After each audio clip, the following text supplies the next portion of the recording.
ఆంధ్రప్రదేశ్కు అదృష్టం ఏమిటంటే సుదీర్ఘమైనటువంటి తీర ప్రాంతం ఉండడం.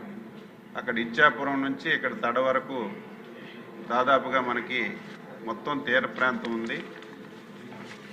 అందులో మన రాష్ట్రంలో ఎక్కువ మంది మత్స్యకారులు సముద్రం పైన జీవనం సాగిస్తున్న విషయం మనందరికి కూడా తెలుసు అధ్యక్ష.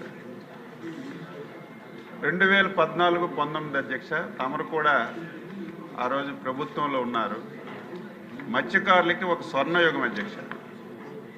ఆ రోజు మనం మత్స్యకారులకి వేట నిషేధ సమయంలో 4,000 రూపాయలు వృత్తి ఇచ్చేవాళ్ళం. గ్రామాల్లో ఉన్నటువంటి సొసైటీ వాళ్ళందరికీ సమావేశాలు పెట్టి మీరు చేపలు పట్టుకోవాలంటే ఏ ఐటమ్స్ కావాలి, ఆ ఐటమ్స్ కూడా మీరే సెలెక్ట్ చేసుకోండి, ఏ కంపెనీది కావాలని చెప్పి ఎగ్జిబిషన్స్ పెట్టి మనం వాళ్ళందరికీ కూడా చేపలు పట్టుకోవడానికి కావాల్సినటువంటి పరికరాలన్నీ కూడా అందించాం అధ్యక్ష. దురదృష్టవశాత్తు 2019లో వైసీపీ ప్రభుత్వం వచ్చింది. ఆ ప్రభుత్వం గురించి చెప్పడానికి నాకు ఇష్టం ఉండదు, కానీ ప్రజలకి, సభ్యులకి, ఈ రాష్ట్రంలో ఉన్నటువంటి మత్స్యకారులు కూడా తెలియచేయవలసినటువంటి బాధ్యత సభ్యుడిగా, మంత్రిగా నాపై ఉంది అధ్యక్ష. 2019 తర్వాత ఒకే పథకం అధ్యక్ష. మనం ఇచ్చినటువంటి 4,000 రూపాయలు 10,000 రూపాయలు పెంచి వేట నిషేధ సమయానికి భృతి ఇవ్వడం తప్ప 5 సంవత్సరాల్లో ఈ రాష్ట్రంలో ఒక్క మత్స్యకారుడికి ఒక బోటు కానీ, ఒక వల కానీ, ఒక వాహనం కానీ ఇచ్చినటువంటి దాఖలాలు లేవు అధ్యక్ష. ఎంత దారుణం అంటే అమ్మ పెట్టదో అడుక్కు తిన్నట్టుగా వీళ్ళు ఇవ్వలేదు. ఆ రోజు కేంద్ర ప్రభుత్వం ప్రధానమంత్రి మత్స్య సంపద యోజన అని చెప్పి ఒక బ్రహ్మాండమైనటువంటి స్కీమ్ పెట్టారు అధ్యక్ష. ఆ స్కీమ్లో కూడా రాష్ట్రం గణనీయంగా ఉపయోగించుకోవచ్చు, కానీ ఆ స్కీమ్ కూడా ఉపయోగించుకోకుండా ఆ స్కీమ్లో వచ్చిన డబ్బంతా కూడా ఒక కొత్త పేరు పెట్టారు అధ్యక్ష, ఫిష్ ఆంధ్ర. ఫిష్ ఆంధ్ర అంటే నవ్వొస్తుంది. ఎందుకు పెట్టారో తెలియదు, ఎవరు గురించి పెట్టారో తెలియదు, ఎంత డబ్బులు ఖర్చు పెట్టారో తెలియదు. ఆ పరిస్థితిలో 5 సంవత్సరాల్లో కేంద్ర ప్రభుత్వం ఇచ్చినటువంటి ప్రధానమంత్రి మత్స్య సంపద యోజనలో వచ్చిన పైసలన్నీ ఆ ఫిష్ ఆంధ్రాకు డైవర్ట్ చేసి ఫిష్ ఆంధ్ర కింద షాపులు పెట్టారు అధ్యక్ష. ఇప్పుడే మా సభ్యులు కొండబాబు గారు అడిగారు ఎన్ని పెట్టారు ఏంటనేది. ఫిష్ ఆంధ్ర కింద అధ్యక్ష 155 కోట్లు ప్రపోజల్ పెట్టి 51 కోట్ల రూపాయలు ఖర్చు పెట్టారు అధ్యక్ష. అందులో పెద్దవి ఒక 8 షాపులు పెట్టారు అధ్యక్ష.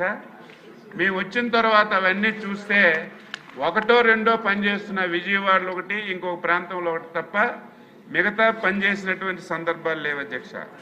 అదేవిధంగా దానికి ఒక్కొక్క దానికి ఏవైతే పెద్దవి 8 పెట్టారో ఒక్కొక్క దానికి 1 కోటి రూపాయలు ఖర్చు పెట్టారు అధ్యక్ష. దేనికి ఖర్చు పెట్టారంటే 4 అద్దాలు పెట్టారు, ఒక ఫ్రిడ్జ్ పెట్టారు, అట్టహాసంగా ప్రారంభించారు. ఇప్పుడు చూస్తే అగమ్యగోచరంగా ఉన్నాయి.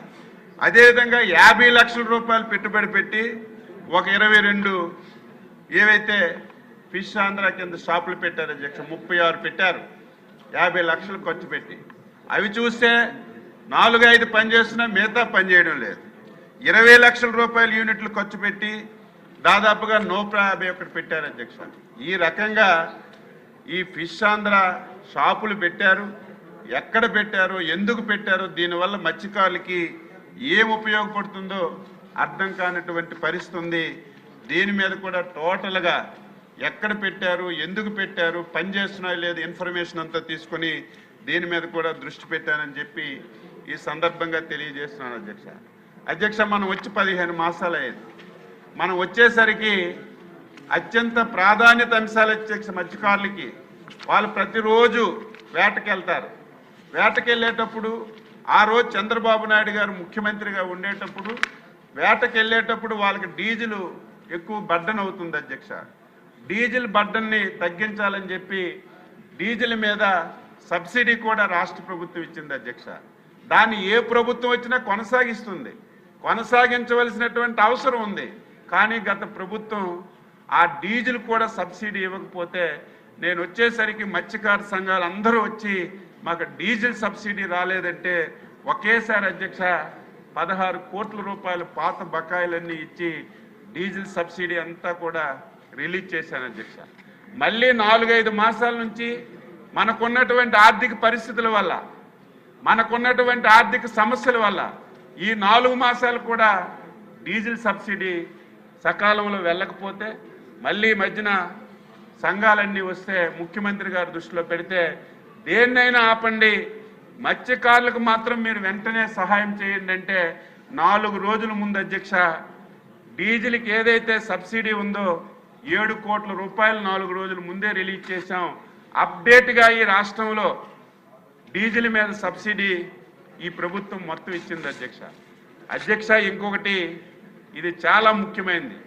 చాలామంది మత్స్యకారులు వేటకెళ్తారు అధ్యక్ష. ప్రమాదవశాత్తు ఏదైనా సైక్లోన్ వచ్చినా, బోట్లు తిరగబడినా కొంతమంది ప్రాణాలు కోల్పోతారు.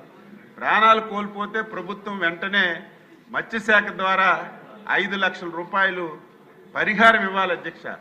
కానీ దాని మీద కూడా దృష్టి పెట్టలేదు. నేను వచ్చేసరికి దాదాపుగా 63 మంది చనిపోతే వాళ్ళకి డబ్బులు ఇవ్వలేదు అధ్యక్ష. బాధపడ్డాను. ఎంత ఇంపార్టెంట్ ఇది.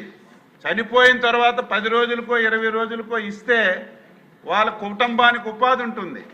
వారి కుటుంబంలో ఈ డబ్బులతో వారికి ధైర్యం వస్తుంది. కానీ సంవత్సరాల కొద్ది ఆ డబ్బులు కూడా ఇవ్వకపోతే దాన్ని కూడా రిలీజ్ చేశాం అధ్యక్ష. ఇంకొక 100 మందికి ఆ డబ్బులు ఇవ్వాల్సిన అవసరం ఉంది. చాలామంది ఎమ్మెల్యేలు ఫోన్ చేస్తున్నారు. అది కూడా నిన్నే ఫైనాన్స్ మినిస్టర్ గారు సెక్రటరీతో మాట్లాడాను. దాన్ని కూడా రిలీజ్ చేస్తామని చెప్పి ఈ సందర్భంగా తెలియజేస్తున్నాను. నేను శాసనసభ్యులందరికీ ఒకటే కోరుతున్నాను, మళ్ళీ పూర్వ వైభవం తీసుకొస్తున్నాం. ఏదైతే ప్రధానమంత్రి మత్స్య సంపద యోజన ఉందో దాన్ని మళ్ళీ ఏదైతే 2014-19లో బోట్ల గురించి కానీ వల్ల గురించి కానీ వాళ్ళు పట్టుకున్నటువంటి చేపలు ఐస్ బాక్స్లో పెట్టుకోవడానికి కానీ వాళ్ళు మార్కెట్కి తీసుకెళ్ళడానికి అమ్ముకోవడానికి మోపెడ్స్ కానీ బొలోరో వెహికల్స్ అన్నీ ఇప్పుడిప్పుడే ప్రారంభించాం అధ్యక్ష. మీ చేతుల మీదుగా అందరి చేతుల మీదుగా పంపిణీ చేశాం. కానీ ఆర్థిక పరిస్థితి వల్ల క్వాంటిటీ చాలా తక్కువ.